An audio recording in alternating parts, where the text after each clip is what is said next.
What's up, guys? Paulie malignaggi here for Paulie TV. We got Jaron, Ennis, and stanionis.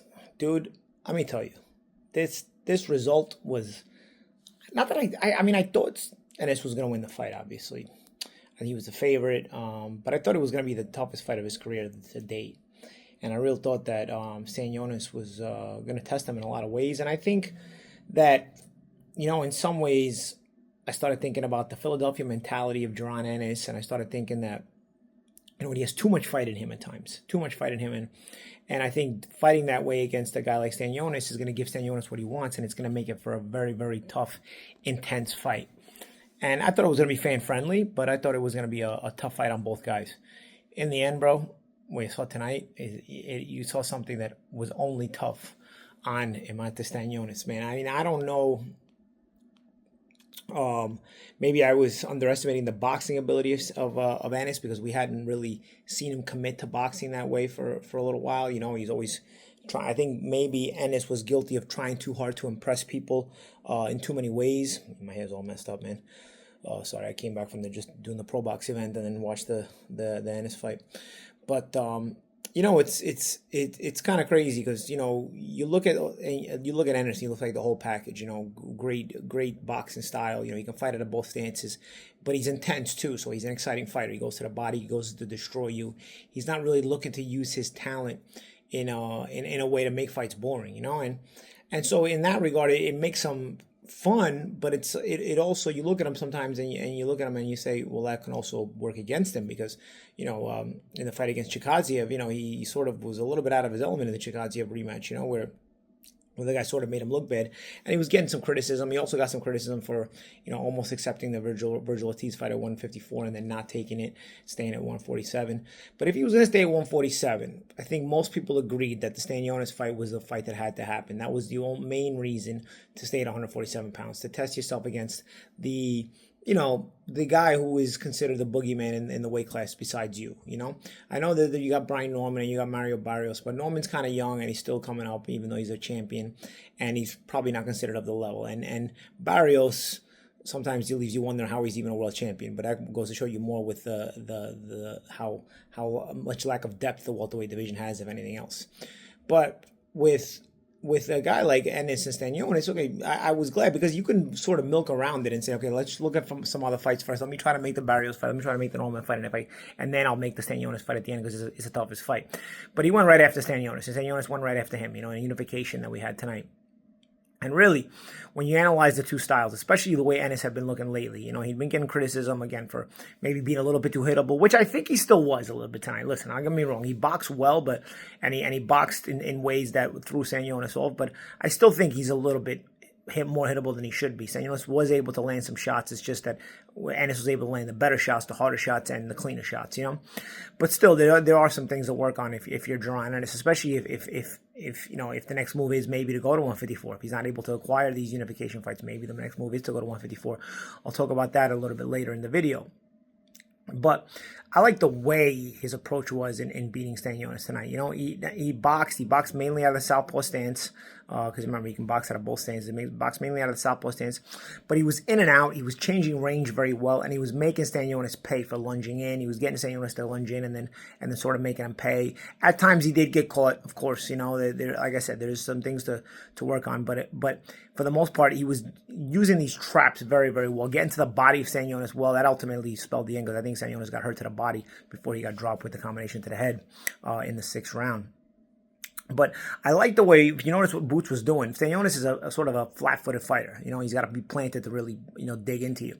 And we all thought, at least I thought, and most people I spoke to thought that, Ennis has too much Philadelphia in him. He's going to, sort of allow stanionis to plant. He's going to plant a lot of ways and try to dig shots, and it's going to be that kind of fight. But instead, if you notice, Boots was in and out, but he wasn't really running either. He was moving at times, but what he would do is he would pick up his feet and take 2 steps over, take 2 steps to the left, take 2 steps to the right. Just enough to make stanionis pick up his feet. And then once stanionis picked up his feet to go towards him, he would pop and shoot him either to the head or to the body, because he's quicker to the trigger. And he's also more athletic. He can punch off that. He can set and punch in a split second, while stanionis has to sort of pick up his feet, reset, and then punch. It's sort of different steps. Ennis can do that all in the same step because of his natural athleticism. So what he was doing, he realized If I make this guy pick up his feet, I don't have to move a whole lot. I just got to move a couple steps here, a couple of steps there. If I move a couple steps here, he's going to pick up his feet to make up those couple of steps. And while he's making up those couple of steps, I'm gonna meet him with punches. Do the same thing. Sometimes you move left, right, and then do that. Sometimes you move to the right or to the left. Make two moves. You take a couple of steps here and then a couple of steps the other way. And again, you sort of change the direction and you mess up the footwork of stanionis. Not that you mess up the footwork, but you take advantage of stanionis' plotting feet. And I think that really was some of the good boxing that Ennis did. And when he would do that, then he was able to, get off shots, because now stanionis is not planted. He can't really get off. He's got to just cover up while you're putting punches together. Sometimes Ennis will put together nice punches, go to the head, go to the body, nice combinations. And also, I like the way he was framing stanionis, and that with his forearm, so he would get done punching, and then he would just sort of shove him off to establish distance so that stanionis couldn't then get comfortable in the pocket and try to return fire. He would sort of frame him and push him back, and then, again, that would have to start all over again. He was using his jab. One thing stanionis really doesn't use a lot is his jab. I mean, he's a pressure guy. A lot of pressure guys tend to not use their jab, but against Ennis and the southpaw stance, he really was. I didn't see much of it at all. You saw Ennis using that lead hand in various ways to sort of dictate range, and obviously he throws hooks with it too. But stanionis, even though it is against a southpaw, I thought he could have maybe used his jab a little bit better. He just kind of walked in and was met with punches. At times, when Ennis was able to throw a couple of those shots, stanionis would return a hook and land it here and there, but it was only mostly single shots. He couldn't put a sustained attack together, while Ennis was putting sustained attacks together, and you started seeing the blood coming out of the nose of stanionis. And then the final salvo at the end of the sixth round, you saw that, that right before that combination was a nice body shot landed by Ennis, which clearly hurt stanionis. He was the touch up top and a touch up top to maybe to the shoulder, to the head, and then the loaded up left hook to the body. A little two touches, with the second one being the harder shot to the body. And you could see stanionis was clearly visible, backs up, and then Ennis sees it, follows up with a punch combination and a salvo and drops him. In between rounds, the Marvin Somodio winds up stopping the fight, and you have a huge win for Jaron Ennis, probably the biggest win of his career to date, because again, going into this fight, stanionis was kind of the boogeyman in the welterweight division, as was Ennis. These were clearly the top 1 and 2 guys in the weight class, and Ennis went through stanionis in a very unexpected fashion, in a way where, not to say most people probably didn't expect Ennis to win, but not in as easy a fashion as he did. Having said that, like I said, there's still things to work on as far as him being a little bit hittable still. I don't think that's something he'll pay for in the welterweight division. If he stays in the welterweight division, I don't know if these guys are strong enough to really make that count for enough, because Ennis is still doing more hitting.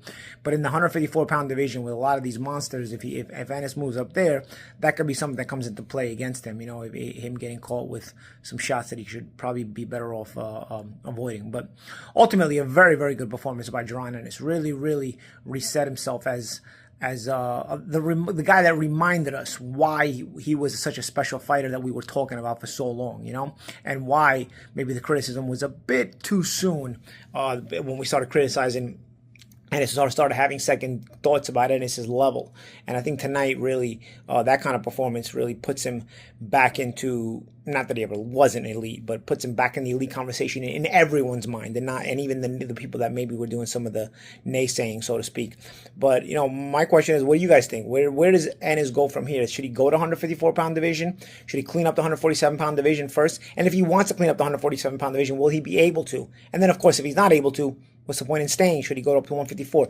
He's a very, very big welterweight. Clearly, I don't think he makes weight very easily. So he's probably going to 154 pounds would allow his body to breathe. But there's a lot less breathing space at 154 pounds from a competitive standpoint. It's a very, very tough weight class with a lot of very, very good, tough, difficult fighters to deal with. I'm Paulie, malignaggi, guys. Let me know your thoughts in the comments. And this is Paulie TV.